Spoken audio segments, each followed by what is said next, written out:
Hello Capricorn, Sun, Moon, Rising, and Venus sign. Kamusta po kayo? Sana po ay nasa mabuti kayong kalagayan. Welcome back po sa Star Tarot. Kung bago kayo rito, welcome din kayo. Thank you sa inyong support. I truly appreciate it. God bless you po. Tignan natin ang mga messages ni Capricorn for today. We have, you are on the right path. Holy moly, Capricorn. Napakagandang mensahe nito para sa inyo, no? Maaari ang iba sa inyo dito is asking for sign, asking for confirmation, no? Maaring before this reading, may mga prayers kayong gano'n na naghihingi kayo ng confirmation, no? From the divine. Kung ang balak ninyo sa ngayon ay tama, makakabuti sa inyo, yung ganon, or maybe you're asking if you're treading the right path sa ngayon, maaaring ganon, and this is your your answer, no? You are on the right path. Inaayunan kayo dito ng Divine Universe na kung ano ang binabalak ninyong gawin, or kung ano man ang tinatahak ninyong daan sa ngayon, you know, nasa tamang daan kayo, no? That's really beautiful. Next is ask your spirit guide. Ayan. So, maybe, no? Maybe may mga katanungan pa kayo dito.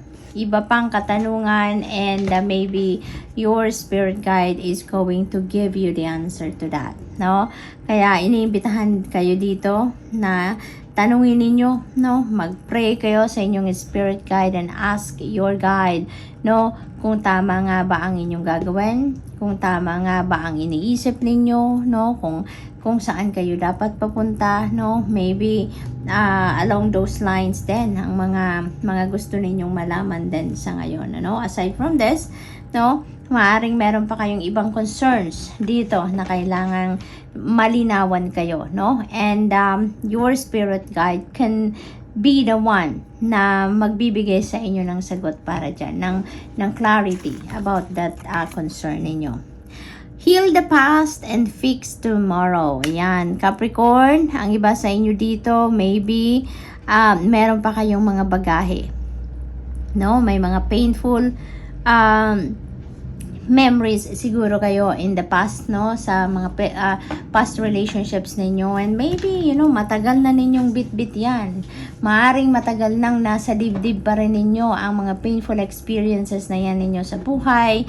Kaya ngayon parang inaanyayahan kayo dito na it's about time na para mag inner work na kayo, work through your thoughts and your feelings and emotions ngayon, because now is the time na kailangan na ninyong i-let go ang mga yan. Kailangan nang mag-move on na kayo sa buhay, and you can't do that, no? Kung nandyan pa rin ang bagahe sa dibdib ninyo, no? Hindi pa kayo makakapag-simula ng bagong buhay na clean slate if you have marami pa kayong bagahe sa dibdib, marami pa kayong mga emotional baggages, emotional pain, no, na nasa inyong dibdib, Capricorn. Kaya you may need to do some kind of inner work, i-dissect na ninyo ang inyong mga nararamdaman, natin yung mga isip, you know, i-dissect ninyo yan na ma-figure out ninyo what are the things that you need to do, what are the things that you need to let go, what are the things that you need to keep, no? So what else, Capricorn? We have the light in you can lead the way. Ayan. So, yung sarili ninyong liwanag ito, yung sarili ninyong ilaw, no? Use that also at, shed your light, no? Doon sa mga dark areas ng buhay ninyo, no? Na para malinawan kayo, para magabayan kayo kung ano ang dapat ninyong gawin. How are you going to do these changes sa buhay ninyo, Capricorn? Okay? Life lessons again. Wow! So, marami siguro kayong lessons in life ngayon na mapupulot with your current circumstances, Capricorn. Kaya, life lessons again, no? Yung mensahe para sa inyo. Maaaring meron ditong mga mabigat na pinagdaanan ng iba sa inyo dito recently, Capricorn, and you have learned a lot from that, no? Mas marami na kayo ngayong wisdom, mas marami na kayong mga lessons in life, no? Life lessons na na-pick up ngayon sa buhay ninyo. Kaya parang ano na kayo ngayon, seasoned na, no? Pagdating sa life experiences, parang ano na kayo sa ngayon, parang you have become as ano na parang person of wisdom, no? Sa dami ng pinagdaanan ninyo in life before, tapos dito sa recent situation ninyo, sa recent na mga ganap sa buhay ninyo, parang meron mas mabigat din kayong mga natutunan na aral, no, sa inyong mga current sa mga recent ninyong mga circumstances dito, Capricorn. So that's all I have for you for today. Thank you for watching. Love and light. Namaste. Hello Virgo, Sun, Moon, Rising, and Venus signs. Kamusta kayo? Sana po nasa mabuti kayong kalagayan. Welcome back po sa Star Tarot. Kung bago kayo dito, welcome din kayo. Thank you sa inyong support. I truly appreciate it. God bless you all po. Tignan natin ang mga messages ninyo for today, Virgo. We have heal the past and fix tomorrow. Ayan. So Virgo, maaaring now is the perfect time for you to figure out, no, kung mag-move on na ba kayo or hindi. 'Di ba? Kasi maaring maybe you're not aware of it, no? Na siguro marami pa kayong mga decision sa buhay ngayon, disposition sa buhay na influenced pa rin ng inyong nakaraan, no? Maari kasi na ang iba sa inyo dito, marami pa ring bubog na bitbit sa dibdib ninyo, sa puso ninyo, may mga emotional pain pa kayo dyan, emotional baggages, emotional wounds, no, na nandyan pa rin, bit-bit ninyo for quite a while na sa inyong puso, no? So, sinasabi ng card na to sa inyo na it's about time na that you heal the past. So, you can also fix what's your present and fix tomorrow, no? So that you can also move on, no? So that you can start fresh sa buhay ninyo, no? On a clean slate, na matanggal na yung mga bagahe ninyo sa inyong dibdib, no? So that you can live your life happily, freely, and genuinely happy na talaga kayo, no? Kaya you may need to do some kind of inner work sa ngayon. You may need to do some kind of pagdadissect sa mga nararamdaman ninyo, no, para ma-figure out ninyo ano nga ba yung mga hindi nyo na kailangan at ano yung kailangan na ninyong i-let go at anong kailangan ninyong i-keep sa sarili ninyo, no? Ano na yan, first step na yan na titake ninyo, no, para kayo ay makapag-move on na sa buhay, okay? Makaano na kayo, makaalis na kayo doon sa zone wherein impluwensyado pa rin kayo ng inyong mga nakaraan. So, your spirit guide can lead you but can't do it for you. That's true. Tayo, nasa physical realm, tayo yung nag-execute, no, ng kung ano ang gabay sa atin ng mga spirit guide natin, gabay ng mga angels natin, gabay ng Panginoon, no? Tayo dito yung makikinig sa mga gabay nila, tayo yung mag-figure out kung ano ang mga mensahe nila para sa atin, and we are the one going to execute them, no? Hindi sila. Nandyan lang sila para tulungan tayo, gabayan tayo, bigyan tayo ng advice, i-guide tayo kung ano ang dapat nating gawin, saan tayo dapat pumunta, no? Pero tayo ang gagawa. Tayo yung mag-execute dito, no? They can't do it for us, no? We are the ones going to do it, no? At masusunod lang tayo sa kung ano ang mga dapat nating gawin because it's best for us. It's for our highest good, no? Be calm and keep going. Ayan, kalma lang, no? Huwag kayong maaligaga, huwag kayong mataranta, huwag kayong huwag kayong kabahan, you know? Just keep going at be calm. Yun ang kailangan ninyong gawin dito, Virgo. Be calm. Nang sa gayon, mas makapag-isip kayo ng mabuti, mas magiging maaliwalas ang inyong pag-iisip, kalmado ang inyong pakiramdam, yung mga ganon, Virgo. Kaya kailangan ninyo na kumalma para ma-relax din ang isip ninyo at ang damdamin ninyo. And with that, when you are calm, when you are feeling peace, when you are feeling tranquil, mas makakapag-concentrate tayo. Mas makakapag-isip tayo ng kung ano ang tama, no? 'Di ba? So, what else? We have all is well. You have nothing to worry about. You're being watched over, Virgo. You are being watched over. You are so blessed. You are so blessed dito. Lahat ay nasa ayos. no? Sometimes it doesn't seem right, no? Pero wag kang mag-alala because all is well. God is taking care of everything. Kaya wala tayong dapat na ipag-alala. Mag-surrender lang tayo. When we surrender to God, when we surrender to the natural ebb and flow of life, makikita natin na stress-free tayo, hindi ba? Mararamdaman ninyong mas okay ang lahat, mas magaan ang lahat, mas magaan ang journey natin, walang bigat, walang pag-aalala. Because we are trusting God. We are trusting the destiny to unfold, no, what needs to be unfolded in an organic way. Kaya mas magandang mag-surrender tayo, no, sa divine universe. Surrender to the natural ebb and flow of life, no? And makakaasa ka that all will be well. So we have courage arrives when you step over your fear. That's true. That's true. Kung papairalin ninyo ang takot, ay nako, walang mangyayari, walang movement, walang development, walang progress, walang kahit anong mangyayari, 'di ba? But pag igting ninyo ang inyong courage, ang inyong inner strength, ang tibay ng inyong dibdib, no? Ay nako, hindi mo na masisilip ang takot dyan sa sarili ninyo. Wala nang kahit katiting na takot na magpiprevent sa inyo para maging masaya na kayo, para magawa na ninyo mga gusto ninyong gawin, no? Kaya ang takot na yan, it feels like to me that ngayon that is going to be dissolved kasi ngayon mas mas papatibayin ninyo ngayon ang inyong dibdib, no? Mas i-activate na ninyo ngayon ang inner strength and inyong courage. Dito you will be inspired na mas buhayin sa puso ninyo ang courage and inner strength ninyo dito. Kaya yung takot na yan, that will be dissolved, that will be behind you. Hindi na yan muling mabubuhay pa, no? Sa dibdib ninyo. It will be gone.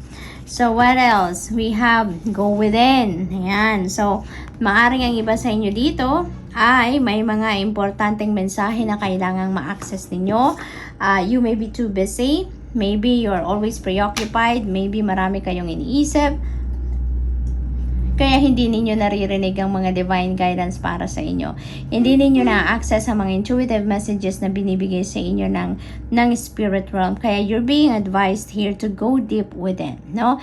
Dahil diyan ninyo maririnig ang mga mensahe para sa inyo. Diyan ninyo makukuha kung ano ang mga bagay na kailangan ninyong pagtuunan ng pansin, mga mensahe para sa inyo na makakatulong sa inyong mga circumstances sa ngayon na hindi ninyo naririnig, no, on a daily basis, na focus kayo sa inyong routine, focus kayo sa mga pinagkakaabalahan ninyo.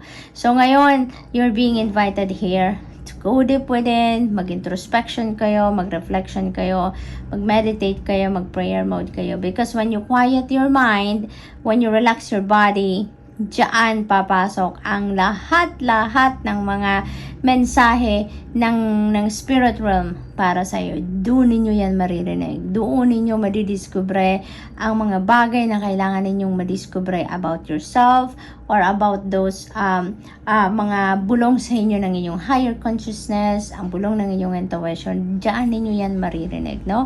Meditation is very powerful. Solitude is very powerful, no? Virgo. So that's all I have for you for today. Thank you for watching. Love and light. Namaste.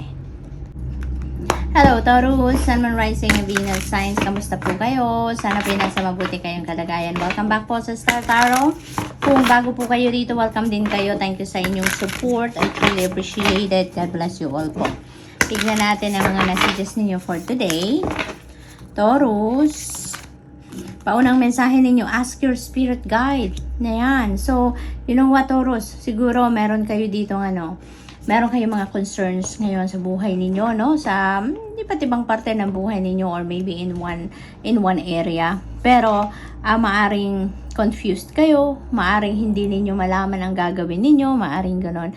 Kaya you're being invited here to ask your spirit guide. Maaring meron kayong spirit guide na nandyan, no? Naghihintay lang na tanungin ninyo. Naghihintay lang na hingian mo ng tulong, hingian mo ng advice, hingian mo ng mensahe, hingian mo ng clarity or ng enlightenment, no? Maaring ganyan ang sitwasyon dito, no? We have so many spirit guides, no? iba't ibang parte ng buhay natin, iba't ibang area, no? May mga specific guides tayo na makakatulong sa ganyang area. So, depende sa inyong sitwasyon, ano, but pray, no? Pray to your spirit guide. Ask for help, ask for clarity, for enlightenment, for guidance, no? Tanungin ninyo siya. Ask for help, no? In kahit ano man ang kailangan ninyong malinawan sa ngayon, tanungin ninyo yan. Ipagdasal ninyo, no? Dyan sa inyong spirit guide. Ask for guidance because parang naghihintay lang siya. Naghihintay lang siya na humingi ka ng tulong, okay? What else? We have, be the best version of yourself and start today. Ayan, wag na kayong mag-procrastinate. Wag na kayong magpatumpik-tumpik pa. No, now is the perfect time na. Kumbaga, para kayo ay mag-evolve, para mag-reinvent kayo ng inyong sarili. No? So, maybe, manggagaling kayo dito sa isang sitwasyon wherein, you know, you are going out of your comfort zone. Maring now is also the time that you are going to enter a new phase in your life. No, wherein, dito kayo mag-grow, dito kayo matututo, no? Dito kayo magta-thrive, kumbaga, no? Taurus, so don't procrastinate anymore, no? Gawin nyo na ang gusto ninyong gawin, ang nararapat ninyong gawin, because ang iba sa inyo dito, you're going to take risk, no? You're going to take risk dito para na mailabas ninyo kung ano yung inyong potential, mailabas ninyo dito yung best ninyo, no? You're going to evolve into the best version of yourself sa ngayon, no? So maybe may mga sitwasyon dito na yun ang magpapalabas ngayon na, no? Yan ang magpapalabas ng galing ninyo, ng tibay ninyo, ng resilience ninyo, ng courage ninyo, yung mga ganon. So this is really good. What else? We have life lessons again, Taurus. So most likely talaga merong pinagdaanan, ano? Ang iba sa inyo dito na medyo matinding matinding life lesson ang natutunan ninyo dito sa sitwasyon na to, no? This is really good kasi 'di ba sa kahit anumang bagyo na dumadating sa buhay natin, ano, the more or the mas mabigat, no? Mas mabigat ang naging problema natin, mas malaki din ang lesson na makukuha natin dyan. Mas maraming wisdom tayong mapupulot dyan and magagamit natin yan sa future journey natin. So, feeling ko dito, no, nagmumuni-muni kayo, binabalik-balikan ninyo ang nangyari. Binabalik-balikan ninyo dito kung paano kayo nakarating sa puntong ito ng buhay ninyo na feeling ko dito nag-succeed kayo sa kung ano man laban sa buhay ito, no? Taurus. Kaya binabalik-balikan ninyo on how you manage, no, to get here. At ano ang mga lessons na napulot ninyo? Ano yung wisdom na napulot ninyo out of that circumstances, no, na pinagdaanan ninyo. What else? We have share the gift. Ayan. So, feeling ko dito, Taurus, meron kayong gift dito na you're being invited na na gamitin na ninyo, no? Gamitin na ninyo, i-embrace na ninyo, i-share na ninyo yan sa mundo. Maybe you are a healer dito, Taurus, no? And ang being a healer is yung healing is very broad, no? Kung ikaw ay isang tinatawag na maging healer, you know, that is very broad. And in this case, no, pinapakita sa card na to kamay.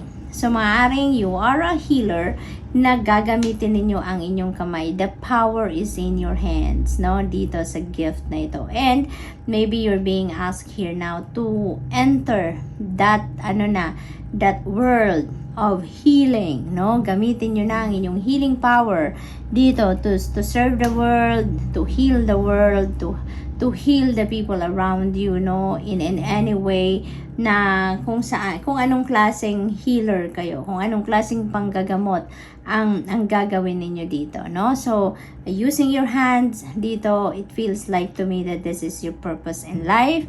It feels like to me that this is your calling right now. This is your mission in life right now, no, Taurus? So, tignan natin kung ano pa. We have trust in the wise spirits and your prayer will be answered. Ayan. So, magtiwala lang kayo dito sa inyong sa spirit realm, no? Magtiwala kayo dito sa mga spirit helpers, spirit healers, kasi sila yung yung spirit guides niyo, sila yung tumutulong sa ngayon. They're working hand in hand sa ngayon para tulungan ka na ma-expedite, kumbaga, ang pagproseso or pagpapahatid, no, or pagpaparating ng inyong mga dasal sa divine universe, no? So tinutulungan kanila dito na dalhin, ihatid sa Panginoon, ihatid sa divine universe ang inyong mga dasal, no?